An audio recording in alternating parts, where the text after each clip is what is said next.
Islam. Sejak dulu sudah ada yang namanya konsep Bhinneka Tunggal Ika Tanahana Dharma Mangrowa, Sang Saka Merah Putih, itu sejak zaman Majapahit. Bukan sekarang. Lah kok sekarang ada orang-orang yang mau mengibarkan bendera merah putih, hormat saja dikatakan musik, dia itu gedeng mangan sabun namanya. Ini GMBI ini harus tahu, karena nanti akan sampai ke BMBI ini. Kenapa kok GMBI itu mendirikan organisasi? Kenapa Kang Fauyan mendirikan organisasi yang bernama Gerakan Masyarakat Bawah Indonesia? Padahal tidak mikir, kok tiba-tiba namanya itu. Karena genetika kewalian yang diturunkan Sunan Gunung Jati dari jalur Sumedang Larang, dari jalur, sebentar saya ngepek ini, enggak itu hafal saya catat ini, dari jalur mbah-mbahnya Panembahan atau Sinuwun Lukman Sumadi Surya ini, yang kemudian berasal dari Sumedang Larang sampai sekarang. Salah satu adipatinya adalah bapaknya Mas Fauyan. Jadi kenapa kok tiba-tiba membuat GMBI begini? Padahal tukang berantem, kerjanya ngebom aja. Untungnya itu punya sahabat namanya Jenderal Sigit, kalau juga dibina, wah dia bisa jadi teroris.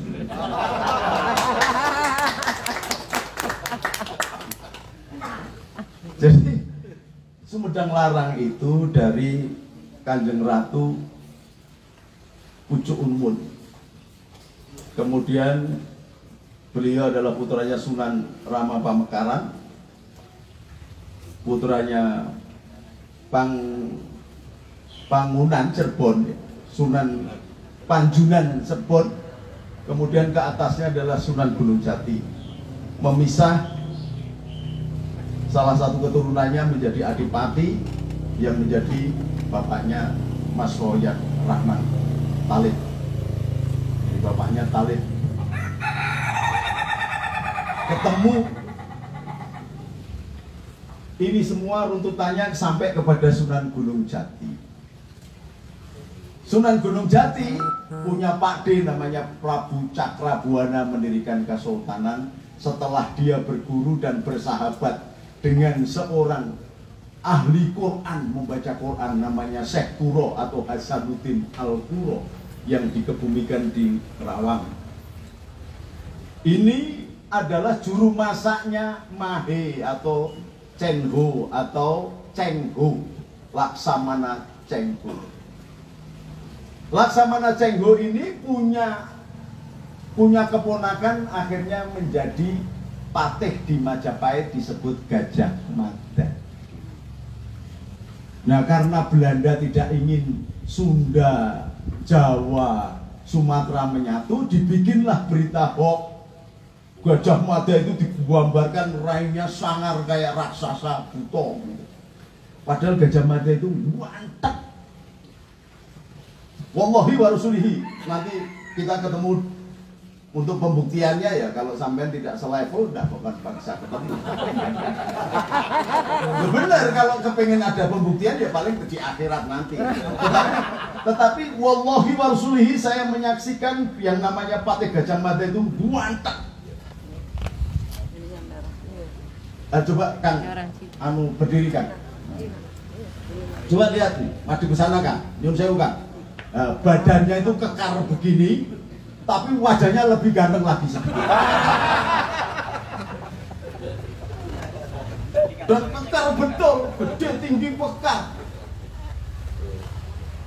Ada penggemar Patih Gajah Mada yang namanya Jenderal Riyami Satria Kudu, itu sahabat saya, di rumahnya ada Patih Gajah Madanya. Kalau sampai datang ke pesantren saya di Semarang juga ada lukisannya setinggi ini, Patih Gajah Mada.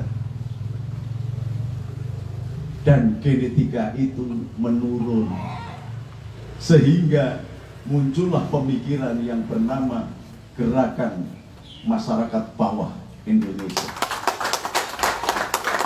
sebagai bentuk loyalitas dan cintanya kepada ibu. Rasulullah demikian mencintai ibunya, diturunkan. Maka ketika sudah agak dewasa, Sunan Gunung Jati ini mimpi ketemu Rasulullah. Diberitahu bersamaan dengan Sunan Ampel, Raden Rahmat. Kenapa kok disebut Raden Rahmat?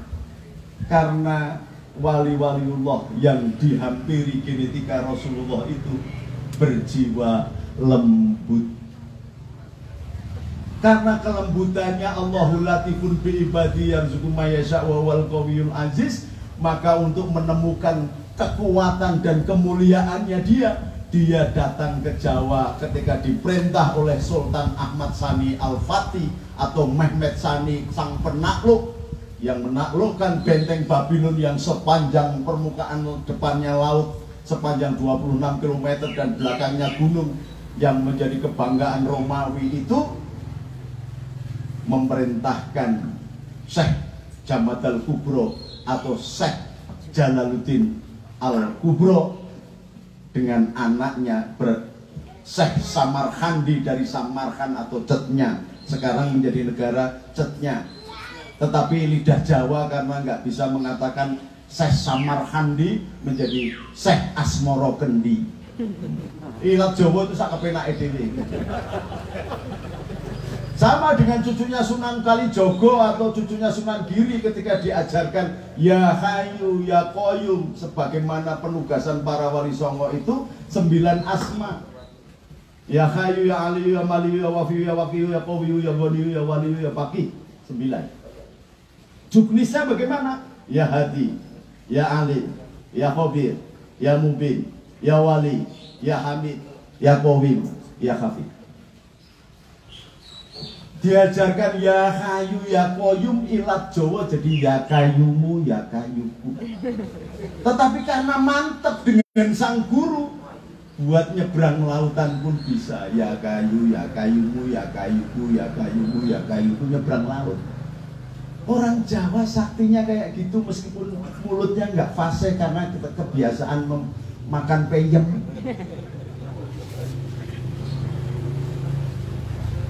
Sampai ketemu Nabi Khidir, apa yang kamu wiridkan? Ya kayumu, ya kayuku. Salah, yang bener ya kayu, ya koyu. Enggak, ya kayumu, ya kayuku. Ngayalnya persis kayak Kang Koyan.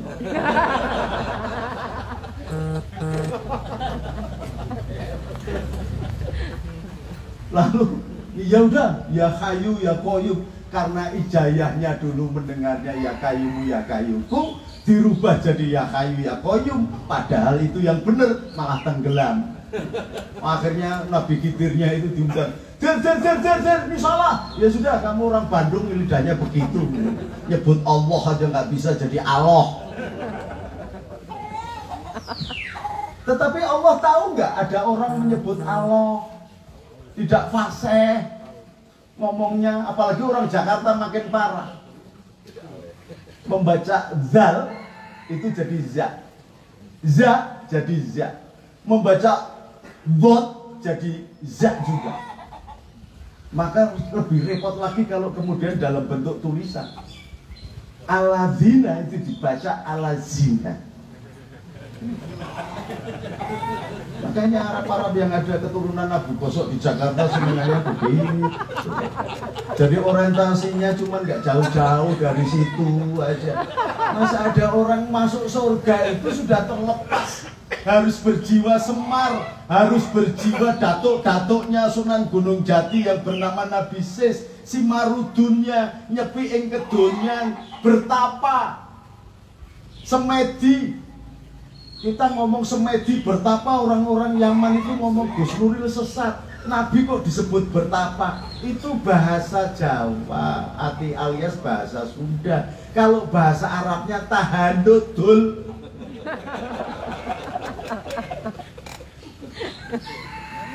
Gus Nuril itu sesat, kayak iblis, kayak setan, ngomong masa Gusti Kanjeng Nabi, Nabi Muhammad dikatakan semedi. Semedi itu bahasa Jawa. Bahasa Arabnya as-somadu. Maka kul huwallahu, Allahu, Allah tempat bergantung. Di mana? Semedinya Nabi di mana? Di Ka'bah? Tidak, di gua. Karena di sana tidak ada gunung yang cantik-cantik, pokoknya yang gerono bolongan di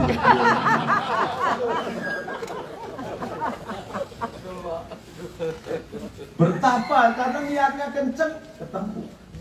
Quran datang pertama bukan di Ka'bah. Di Ka'bah itu masih dikelilingi, disandari agama-agama, dikuasai agama-agama, jumlahnya 360 agama. Tuhannya disendek-sendek di bawah. Nah sekarang mendengar saya ceramah di gereja, kiai sesat ceramah kok di gereja, gobloknya itu loh. Nabi itu ceramah di 360 agama, bukan hanya satu gereja, satu agama, 360 agama dia ceramah. Karena apa? Imannya seorang Islam, amantu billahi wa malaikatihi, iman kepada Allah dan iman kepada malaikat. Yang ketiga adalah wa kutubi, iman kepada kitab Allah. Kitab Allah apa? Taurat, Zabur, Injil, Quran. Lah kalian ini orang-orang GMB ini tahu samaknya Injil aja belum, sudah mengatakan Injil itu sudah dipalsukan. Samaknya aja belum lihat. Benar. Apalagi baca. Itu rukun iman padahal.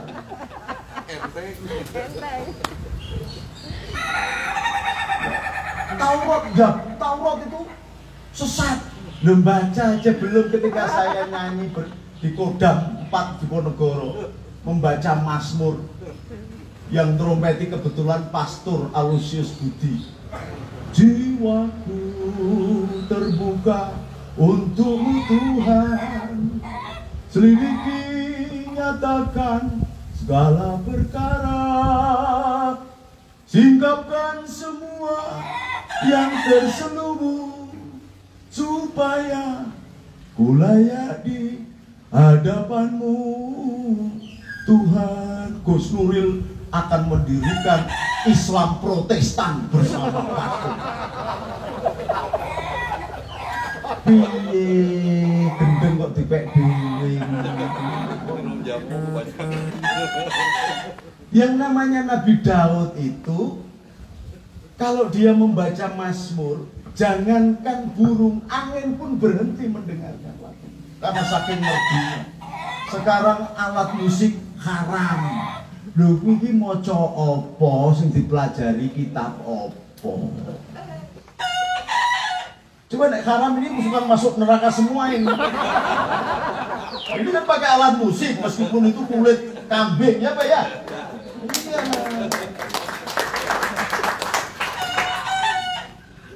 Itu Gus Nuril pakai udeng Hindu. Loh, sejak kapan ada udeng beragama? Tambah gendeng gitu loh. Karena apa? Tadi hanya 5% dari agama, kulitnya saja.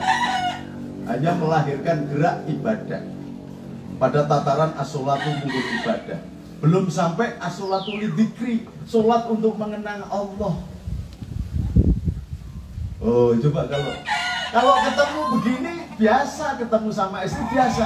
Coba istri di Jakarta, saya lagi di Semarang, ada PSBB. Bayangin ya Allah, kapan ketemunya? Bisa ngelus-ngelus nonong batuknya lagi kapan? Karena batuk ada dua, saya sebutin batuk aja ya. Ada batuk atas, batuk bawah. Allahumma sholli ala Muhammad. Bisa nggak kita ini sholat sambil merindukan Allah begitu? Kalau belum, akhirnya agama hanya menjadi narasi. Bisa menerjemahkan itu aja, nyontoh Departemen Agama sudah buat nyerang orang untuk berdebat. Lawang Kiai NU itu dari bayi mencotot sudah dipesantrenkan. Anak saya itu umur 6 tahun sudah saya titipkan di Kerawang supaya menghafal Quran. 3 tahun berikutnya saya pindah ke Pati untuk menghafal Quran. Sekarang baru lulus sudah enak-enak PSBB, tidak ada sekolah di pesantren, sudah masuk lagi di pesantrennya Kang Said Agil Sirot. Karena apa? Untuk meneruskan silsilah waqtasimu bihablillahi jami'ah. Tawasul tadi adalah berpegang-pegang pada tali-tali Allah. Hal ini adalah pengakuan bahwa kita anak cucu Sunan Gunung Jati yang akan berpegang-pegang pada tali Allah. Maka sah dasarnya ketika muncul GNBI, karena itu ditanam oleh Sunan Gunung Jati. Semangat patriotismenya sangat luar biasa, sehingga dia datang lagi ke Indonesia dan menjadi negara yang sangat besar pada saat itu, zaman Majapahit. Setelah pasca Majapahit, sebelum berdirinya kerajaan Demak, perintisan utama diplomasi bebas aktif dilakukan oleh Sunan Gunung Jati dengan tradisi mengawini anak Kaisar Yongle, kaisar terbesar di dunia, yang sekarang penduduknya Cina ada 2 miliar. Lah kok sekarang muncul anti Cina, anti asing, anti asing. Lah sing nyebar agama Islam itu Cina dol nak kandhani kowe. Bukan Arab, apalagi Arab-Arab Yaman, sing Arab kecil-kecil begitu. Bukan. Karena apa? Pada saat Islam masuk ke tanah Jawa tahun 1300-1400, kerajaan masih kerajaan Hindu. Kerajaan Hindu membagi kasta-kasta dari mulai Brahmana, Ksatria, Raja, Ksatria, kemudian turunnya jadi Waisya, kemudian menjadi Sudra. Nah, pedagang itu kelasnya Sudra. Orang Sudra itu tidak boleh pegang kitab suci. Yang boleh pegang kitab suci itu kalau tidak Brahmana, Raja. Maka Sunan Ampel, Sunan Giri, dan Wali Songo sebagai hormatnya atas kesadaran dirinya, dia meskipun keturunan Nabi dari darah Mongol yang bernama Kublai Khan, Genghis Khan, Bulokukan, kemudian melahirkan Kadir Khan dan mendirikan Turki Ottoman, menguasai kerajaan Islam selama 800 tahun, lalu menugaskan anak-anaknya untuk bergabung dengan trah darah biru di Jawa Dwipa Nuswantara. Maka Sunan Ampel atau Tan Boliang yang bergelar Raden Rahmat itu menikahkan 2 adiknya yang bernama Darajingga atau Tan Alok dengan Brawijaya V. Tan Aling atau Darah Putih dengan Brawijaya V. Tan Aling melahirkan Syekh Abdul Qadir Minsin atau Adipati Terung atau Husin Asmat Khan. Kemudian Tan Alok melahirkan Pangeran Jinbun atau Tan Engwat, disebut Raden Wapatah atau nama mudanya Raden Hasan. Maka panitia GNBI harus ziarah ke Sunan Kota Raden Patah biar tahu nama aslinya siapa, Cina apa Arab. Arab kafiran itu datang emigrasi ke Indonesia abad ke-18 atas kepentingan penjajah Belanda. Cina-Cina Mongol yang beragama Islam ini dibantai oleh Belanda, 4 juta orang mati, digantikan Cina-Cina yang beragama Konghucu dari Cina daratan, bukan dari darah Mongol. Lalu mendatangkan bangsa Arab dari Yaman, dari mana-mana, agar menekan bangsa pribumi berkelas 3. Kelas 2-nya adalah kelasnya Cina dan kelasnya Arab. Maka orang Jawa disuruh memanggil orang Cina dengan sebutan yo. Kalau memanggil orang Arab dengan sebutan wan atau tuan, tuan opo ning Yaman itu makan aja nggak bisa. Sampai sekarang itu yang namanya negara Yaman itu negara paling miskin di dunia dan akhirat. Kalau nggak percaya, ayo taruhan, naik pesawat ke sana di Yaman, pesawatnya saja baunya kayak kandang sapi. Di sana itu tempatnya orang-orang yang sungguh penentang Islam yang pertama dulu. Maka Nabi mengatakan al-a'raf hasadul kufar wa nifaq. Bener nggak Kiai? Sampai nek mantuk-mantuk tok nek salah sampai lho.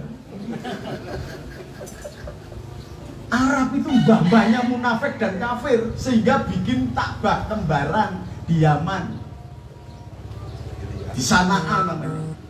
Nggak terima bikin Ka'bah tetap nggak laku, akhirnya mendatangkan tentara gajah masuk ke kota Mekah, namanya dipimpin oleh Raja Abraha, sehingga turun ayat pada saat itu, alam taro kaifa fa'ala rabbuka bi ashabil fil alam yaj'al kaidahum fi tadlili wa arsala alaihim tayran ababil.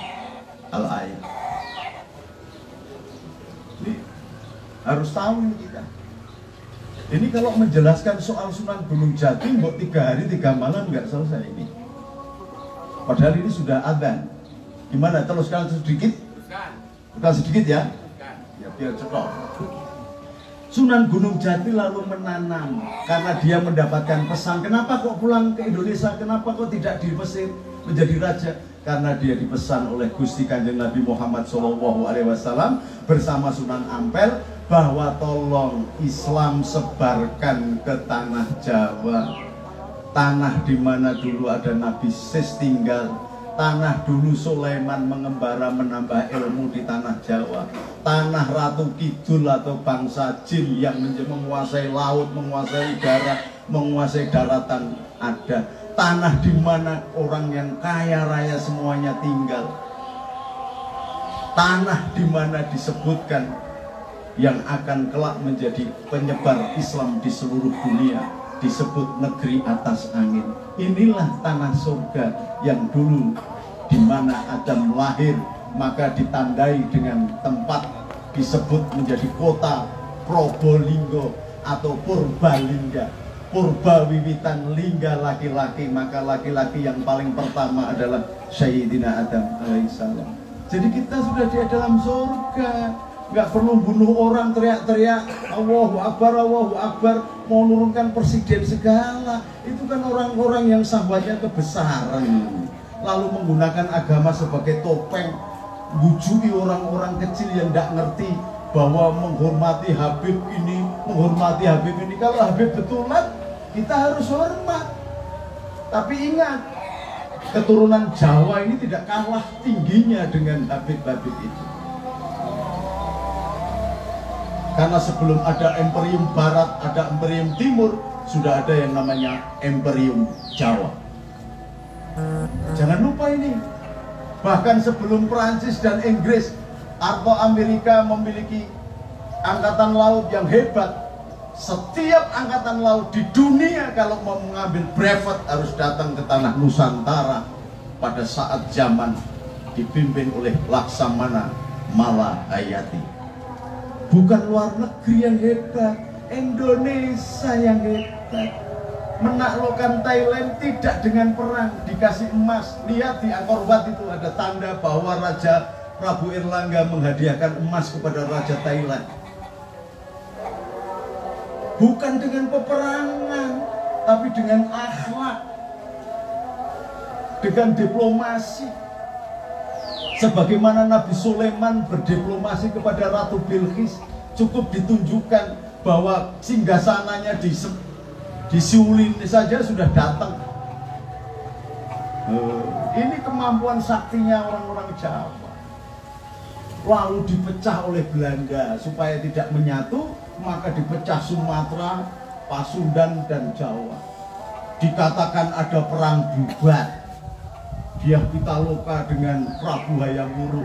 Ya tidak mungkin, wong Dyah Pitaloka itu anaknya Prabu Siliwangi, Hayam Wuruk itu anaknya Prabu Siliwangi, bergelar Munding Wangi, kakaknya Prabu Siliwangi yang kebetulan sudah masuk Islam. Maka ketika dilamar, ditolak lamarannya karena alasan fikih, anak seorang laki-laki tidak boleh dikawinkan dengan anak seorang laki-laki yang berhubungan saudara kandung. Kalau anaknya laki-laki dengan adik perempuan, anaknya boleh. Wah, hoak pertama dilakukan oleh Belanda. Maka orang Sunda kalau lihat orang Jawa bencinya setengah mati. Sampai di Bandung ini tidak ada jalan Gajah Mada.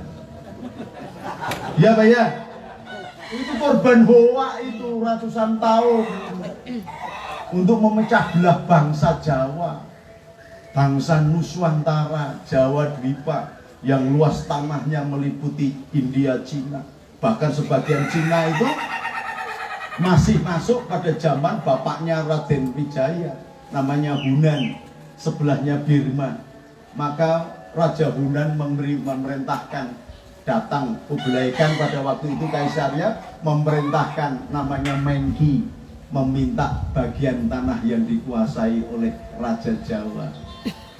Tapi karena dia tidak mau mendengar alasannya Prabu Kertarejasa, Mengki dipotong hidungnya sebagai tanda bahwa Kublai Khan tidak mampu mencium keharuman tanah Jawa.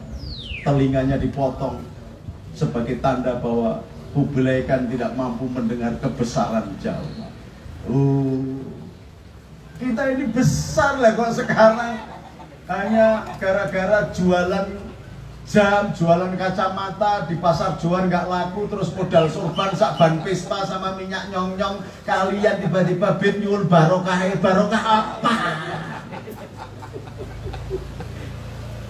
Barokah apa? Saudi Arabia yang sekarang menjadi negara itu tidak akan pinter kayak sekarang kalau tidak ada ulama-ulama dari tanah Pasundan, dari tanah Jawa. Kenapa? Karena Arab setelah Nabi tidak pernah menjadi ibu kota kerajaan. Kerajaannya dipindah ke Basra. Basra itu sekarang menjadi Irak, Iran, Kuwait, Yordan. Dipindah ke India, dipindah ke Mesir, dipindah ke Spanyol, Cordova. Nggak pernah kerajaan Arab tinggal di Arab Saudi, nggak pernah. Makanya orangnya goblok-goblok. Kerjaannya cuman miara tukang angon onta sama kambing. Qatar aja sekarang ini aja baru aja kaya raya karena ketemu minyaknya. Dulu kerajaan tempat semuanya miara domba yang anunya panjang-panjang. Yang mendidik bangsa Arab justru ulama-ulama dari tanah Nuswantara.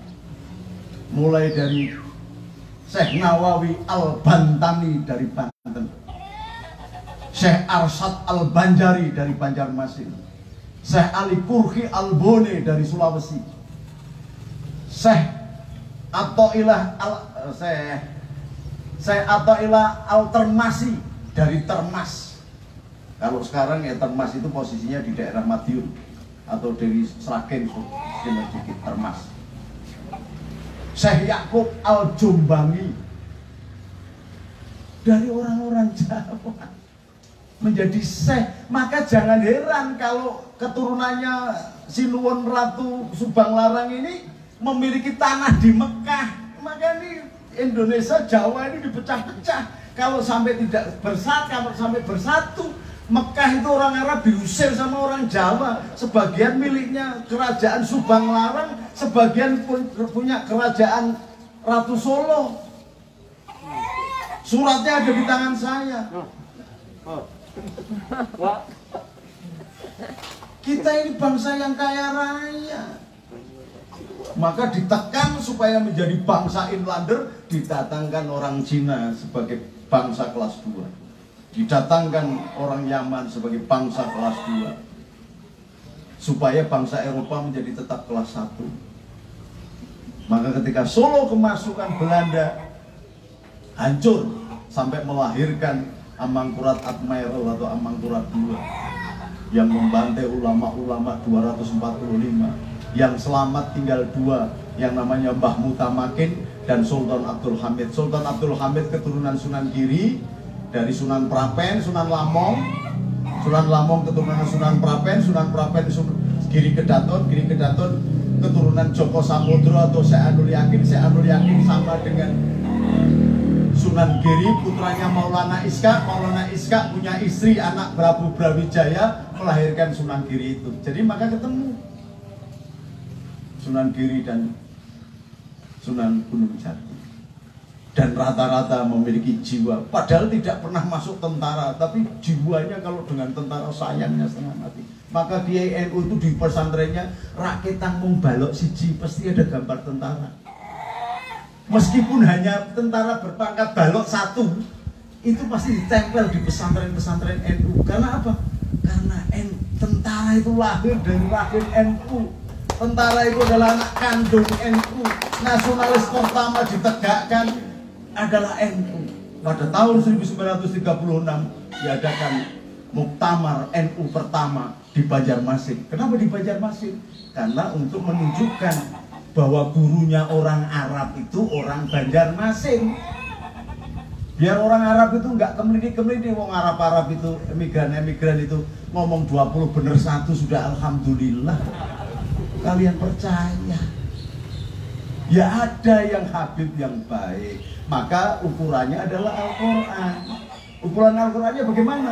Yarfa'illahu ladina amanu minkum baladina utul ilma daroja.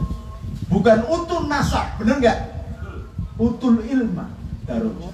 Bukan la utul nasab, la utul nasab. Bukan keturunan. Bahwa keturunan itu memiliki aspek yang sangat baik, iya. Tetapi keturunan kalau yang tidak mengikuti jejak Rasul memiliki akhlakul karimah, tidak perlu kita ikuti. Anaknya Nabi Nuh namanya Kan'an pun tidak selamat. Istrinya Nabi Lut pun tidak selamat seanak-anaknya. Nah kalau keluarga Nabi, duriah Nabi banyak. Abu Jahal juga duriah Nabi, Abu Lahab juga duriah Nabi. Dan itu menjadi musuh Nabi. Guanteng-guanteng, tidak kayak Arab-Arab Jakarta, pesek-pesek ngakunya Habib. Guanteng, kulitnya putih, kemerah-merahan, tapi tetap memusuhi Nabi. Maka kalau ada orang yang tidak sesuai dengan akhlaknya Nabi, kok ngaku keturunan Nabi, jangan-jangan nasabnya Abu Lahab atau Abu Jahal. Paling mati-matinya keturunan Abu Gosok lah paling tidak. Karena manas-manasin orang kan Abu Gosok. Ini yang bisa saya sampaikan. Maka ini tahap pertama yang dilakukan oleh putra Sunan Gunung Jati yang disaksikan oleh Paduka Raja Padanglarang dan Mas Fauyan Rahman bin Talib menjadi embrio pertama bahwa GNBI adalah gerakan Rasulullah yang awal. Rasulullah menularkan dengan disebut dengan fakta perjanjian piagam Madinah. Semua agama, semua suku dilindungi dan diamankan.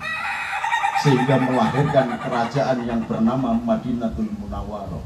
Anak turunnya melalui pesan kepada Sunan Gunung Jati dan Sunan Ampel, ajaran Islam dibawa ke tanah Jawa, diselamatkan atas perintah Sultan Mahmud Sani Al-Fatih, penguasa Turki Ottoman yang dikhianati oleh Arab Saudi atau Saudi Arabia bekerja sama dengan Inggris, dihancurkan. Lah dulu aja lah dihancurkan sehingga mendapatkan tanah Hijaz sebagai hadiah. Lah kok sekarang mau mendirikan khilafah itu gitu dul kan nggak kena semua ini. Sekarang kemudian diramu menjadi konsep Nahdiyah atau Nahdlatul Ulama. Nahdlatul Ulama meniru eyang-eyang buyutnya termasuk Sunan Gunung Jati, beritibak kepada langkah besar Sunan Gunung Jati mendirikan Nahdlatul Ulama dengan prinsip tawazun, tawasud, ta'awun, i'tidal tumakninah, menyamakan semuanya. Rahmat ditebarkan kepada semuanya. Bak matahari, tidak ada matahari pilih kasih. Ketika dia bersinar, orangnya sholat apa enggak sholat, manusia atau binatang pun akan terterpa oleh sinar matahari sebagai bentuk rahmat Tuhan. Sama dengan Nahdlatul Ulama, cara menyebarkan agamanya, mempusakai Indonesia ini dengan PBNU. Apa itu PBNU? P-nya Pancasila, B-nya Bhinneka Tunggal Ika Tanhana Dharma Mangroa, U-nya Undang-Undang Dasar 1945-nya, N-nya NKRI. NKRI harga mati. Bikin singkatan pun pas. Ini kalau tidak punya genetika wali dan bangsa besar, tidak mungkin lahir dari BNPI. Sudah dijajah 350 tahun, sudah dihilangkan mindset pikirnya, tetapi Allah menggerakkan lewat DNA-nya bahwa keturunan-keturunan Sunan Gunung Jati akan lahir sebagai pembela-pembela rakyat. Justru GMBI inilah yang dibaca oleh Bung Karno sebelum BNPI lahir dan diwujudkan dalam satu kata, ampera, amanat penderitaan rakyat. Jayalah GMBI, jayalah sebagai keturunan Sunan Gunung Jati. Mudah-mudahan kita dalam satu barisan yang sama di bawah barisan Sunan Gunung Jati, Prabu Cakrabuana, Prabu Rara Santang, dan wali-wali Setunggal Jati, dan Sekuro, dan wali-wali Songo di semuanya. Dan mudah-mudahan kita ketemu dalam satu barisan di bawah Syekh Abdul Qadir Jailani atau Abil Hasan Esedili dengan bendera Rasulullah Muhammad SAW. Ila liqa, merdeka. Assalamualaikum warahmatullahi wabarakatuh.